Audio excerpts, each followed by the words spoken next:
नमस्कार दोस्तों, आपका स्वागत है एक बार फिर से मिस्टर जोकर प्रोडक्शन के अंदर। मैं आपका दोस्त राहुल और आज की क्लास के अंदर हम जानेंगे फिल एंड स्ट्रोक के बारे में। तो चलते हैं मेरे कंप्यूटर की स्क्रीन के ऊपर।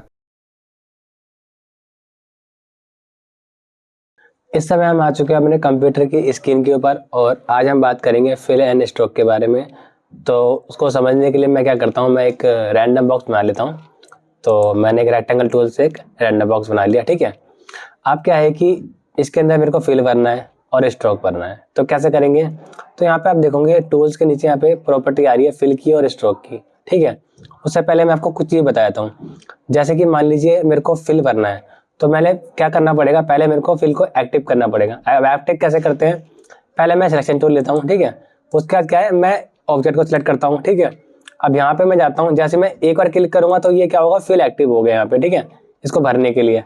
अब मैं उसके अंदर डबल क्लिक करता हूँ, डबल क्लिक करूंगा तो यहाँ पे कलर पिकर आ जाएगा, ठीक है। अब कलर पिकर में क्या करता हूँ, मैं रैंडम कलर चुन लेता हूँ, जैसे कि मैंने ये चुन लिया और ओके करता हूँ। तो आप देखोगे जो कलर है फिल का वो इसमें भर चुका है। अब मान लीजिए मेरे को स्ट्रोक का कलर भरना है, ठीक है। तो मैं यहाँ पे क्या करता हूँ, स्ट्रोक को एक्टिव करता हूँ, फिर डबल क्लिक करता हूँ और कलर पिकर में जाकर एक कलर चुन लेता हूँ, जैसे कि मैंने चुन लिया, ओके करता हूँ। अब मैं बाहर क्लिक करता हूँ तो आप देखोगे यहाँ पे फिल और स्ट्रोक भर चुका है। फिलहाल जो स्ट्रोक है वो दिख नहीं रहा है, काफ़ी कम है। वो रीज़न ये है कि जैसे कि मान लो मैं सेलेक्ट करता हूँ तो यहाँ पे जो स्ट्रोक की जो प्रॉपर्टी है, ठीक है, उसके अंदर जो इसका स्ट्रोक है वो 1 पॉइंट पे है, ठीक है। तो इसी कारण से दिख नहीं रहा। मेरे को उसको मोटा करना है तो यहाँ से मैं जाके थोड़ा इसका साइज बढ़ा देता हूँ, जैसे कि मैं करता हूँ 8, ठीक है। और यही सारी जो सेम चीज़ है वो मैं यहाँ पे प्रॉपर्टी में भी कर सकता हूँ। देखो यहाँ पे ऑप्शन आ रहा है ना फिल एंड स्ट्रोक का, यहाँ से मैं 12 कर सकता हूँ, तो देखो 12 हो गया वो, ठीक है। तो ये चीज़ थी। अब बात करते हैं कुछ चीज़ों के बारे में। जैसे कि मान लीजिए मेरे को फिल एंड स्ट्रोक को भरना है या चेंज करना है, तो मैं यहाँ से भी कर सकता हूँ, यहाँ से भी कर सकता हूँ, ठीक है, और यहाँ से भी कर सकता हूँ।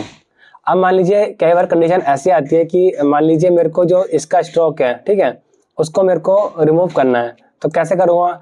तो मेरे पास कई सारे ऑप्शन है। पहला ऑप्शन यहाँ पे देखो, यहाँ पे पहले क्या है, मेरे को स्ट्रोक को एक्टिव करना पड़ेगा, ठीक है, एक्टिव कर लिया। अब उसके बाद क्या है, यहाँ पे आप देखोगे यहाँ पे नन का बटन आ रहा है, ठीक है। जैसे मैं इस पर क्लिक करता हूँ तो देखो स्ट्रोक गायब हो गया, ठीक है। और लाना है तो मान लें मेरे को यहाँ से डबल क्लिक करता हूँ और फिर चुन लेता हूँ और फिर ओके करता हूँ। लेकिन आप देखोगे यहाँ पे प्रॉपर्टी जो है स्ट्रोक की वो 1 ही आती है ऑफ करने के बाद, तो मैं यहाँ से उसको बढ़ा लेता हूँ, ठीक है। अब मान लीजिए मेरे को फिल नहीं चाहिए, तो चाहो तो मैं यहाँ से फिल को एक्टिव करके यहाँ से कर सकता हूँ इसको नन, ठीक है। या फिर मैं यहाँ पे जाके ऊपर यहाँ पे देखो पहला बटन आ रहा है यहाँ पे सबसे पहला स्विचेस में, अगर इस पर क्लिक करता हूँ तो देखो गायब हो गया, फिल यानी कि ऑफ हो गया। अब यही चीज मैं क्या करता हूँ, यहाँ से भी कर सकता हूँ। कैसे, देखो जैसे मैं इस पर क्लिक करूंगा तो यहाँ पे भी वही प्रॉपर्टी खुलती है स्विचेस की, और उसके अंदर देखोगे यहाँ पे ये जो आ रहा है ना बटन, इस पर क्लिक करता हूँ तो क्या होगा, गायब हो जाएगा। पहले मैं यहाँ से कलर चुन लेता हूँ, आ गया। अब मैं यहाँ से क्या करता हूँ, क्लिक करता हूँ तो क्या हो गया, ऑफ हो गया, ठीक है। तो आपने ये सारी चीज देखी। अब बात करते हैं कुछ चीज़ों के बारे में। जैसे कि मैंने ये मेरा ऑब्जेक्ट है, ठीक है, इसमें मैं क्या करता हूँ, पहले क्या है फिल भर लेता हूँ, यहाँ से डबल क्लिक करा और यहाँ से मैं ये ले लेता हूँ और ओके करता हूँ, ठीक है। अब मैं ना फिल और स्ट्रोक को ना 3 जगह से चेंज कर सकता हूँ। कैसे, पहला ऑप्शन तो यहाँ से कर सकता हूँ, दूसरा मैं यहाँ से कर सकता हूँ, और तीसरा मैं प्रॉपर्टी के अंदर देखो यहाँ पे ऑप्शन दे रखा है, यहाँ से कर सकता हूँ। अब मान लीजिए मेरे को क्या है कि ये जो कलर है फिल और स्ट्रोक, अब मेरे को क्या करना है, इसको मतलब स्विच करने हैं। तो कैसे करूँगा, तो देखो मेरे पे 2 ऑप्शन है। पहला ऑप्शन तो यहाँ पे देखो यहाँ पे आ रहा है, देखो यहाँ पे बना ना एरो बने हुए हैं। जैसे मैं इस पे क्लिक करता हूँ तो क्या होगा, ये स्वैप हो जाएंगे, स्ट्रोक फिल में चले जाएगा और फिल स्ट्रोक में चले जाएगा। ये देखो क्लिक करा, हो गया। अब ये चीज मैं क्या करता हूँ, कीबोर्ड से भी कर सकता हूँ। जैसे कि शिफ्ट दबा के मैं एक्स दबाऊंगा, देखो हो रहा है, शिफ्ट दबा के एक्स, ठीक है, तो ये चेंज हो रहा है, ठीक है। अब बात करते हैं कुछ और चीजों के बारे में। जैसे कि मान लीजिए मेरे को कलर अपने अकॉर्डिंग चुनना है। देखो यहाँ पे अगर आप ऊपर देखोगे, यहाँ पे इस पे क्लिक करता हूँ तो यहाँ पे क्या है, बहुत सारे कलर आ रहे हैं, ठीक है, स्विचेस के हिसाब से आ रहे हैं, ठीक है। और ये चीज आप यहाँ पे क्लिक करते हो, डबल क्लिक, सिंगल क्लिक करते हो, सॉरी सिंगल क्लिक करते हो, यहाँ पे स्विचेस खुल जाता है। लेकिन आपके पास यहाँ पे जो ऑप्शन है रैंडम भरने के लिए कलर, डबल क्लिक करके, तो यहाँ से तो भर सकते ही हो। एक ऑप्शन ये है कि आप यहाँ से भी भर सकते हो। देखो यहाँ पे एक कलर आ रहा है, अगर ये पैनल आपके में नहीं आ रहा तो कैसे लेते हैं, जैसे मान लीजिए आपके में नहीं आ रहा तो आप जाओगे विंडो के अंदर और यहाँ पे ढूंढोगे क्या है कलर्स, देखो ये रहा, और इसकी शॉर्टकट की क्या है F6 है। मैंने इस पर क्लिक करा, देखो आ गया ना, यहाँ पे आ गया, ठीक है। अब इसके साथ एक चीज और है, जैसे क्या होता है कि अगर आप किसी कंपनी में काम कर रहे होते हो, ठीक है, कंपनी में क्या होता है कि कंपनी के ब्रांड होते हैं, कंपनी ब्रांड होती है और उनका लोगो होता है, और जो लोगो होता है ना उसका क्या है एक स्पेसिफिक कलर होता है। जैसे जहाँ पे मैं काम करता हूँ उनका क्या है कि कंपनी का जो लोगो है वो ऑरेंज में बना हुआ है, ठीक है, ऑरेंज कलर के अंदर है, तो उसका एक कलर कोड है। तो वो क्या है कि वो चाहे तो आप ऑब्जेक्ट को सिलेक्ट करके ना यहाँ डाल सकते हो, ठीक है, या फिर आप यहाँ पे डबल क्लिक करके यहाँ भी डाल सकते हो, ठीक है। जैसे मैं डाल देता हूँ 003366, ठीक है, और ओके करा मैंने। अब देखो वो आ गया, यहाँ पे कलर आ गया ना। अब मैं फिलहाल क्या करता हूँ, स्ट्रोक को पहले ऑफ कर देता हूँ, तो आप देखोगे यहाँ पे जो है ना कलर आ चुका है जो मेरी कंपनी यूज करती है, ठीक है। एक कॉर्पोरेटिव कलर है ये, जो उनका जो लोगो है वो इस कलर में बना हुआ है। और कई बार क्या होता है कि हमें रैंडम कलर भी चुनने पड़ते हैं, क्योंकि हम ग्राफिक डिजाइनिंग कर रहे हैं, मतलब कई बार हमें कलर की जरूरत पड़ती है कि हमें बैकग्राउंड में कौन सा कलर डालना है या किसी ऑब्जेक्ट में कौन सा कलर डालना है। वो कैसे डालते हैं, देखो पहला ऑप्शन तो आपके पास यहाँ से मिल जाता है, स्वैचेस बहुत सारे कलर हैं। अगर आपको इनमें से कोई कलर शूट नहीं हो रहा तो आप अपने हिसाब से डालोगे, कलर को कम करके ज़्यादा करके। तो वो क्या चीज़ होती है, जब मैं इस पर क्लिक करता हूँ, यहाँ पे मैं फिल को एक्टिव करता हूँ और डबल क्लिक करके आता हूँ। देखो यहाँ पे क्या है कि मैं यहाँ पे अपने अकॉर्डिंग कलर चुनता हूँ, जैसे कि मान लो मैं रेड पे आ गया, अब रेड मेरे को डार्क चाहिए या हल्का चाहिए, ठीक है, तो ये चीज़ होती है। और दूसरी चीज़ ये है कि मान लीजिए मेरे पे कोई इमेज है, अब मेरे को उसमें से कोई कलर चाहिए, तो यहाँ पे क्या आता है कलर पिकर आता है, इस पर क्लिक करता हूँ। अभी क्या होता है एक आई ड्रॉपर सा आता है, मतलब मेरे को ये कलर चाहिए तो ये आ गया, देखो आ गया ना मेरे ऑब्जेक्ट में।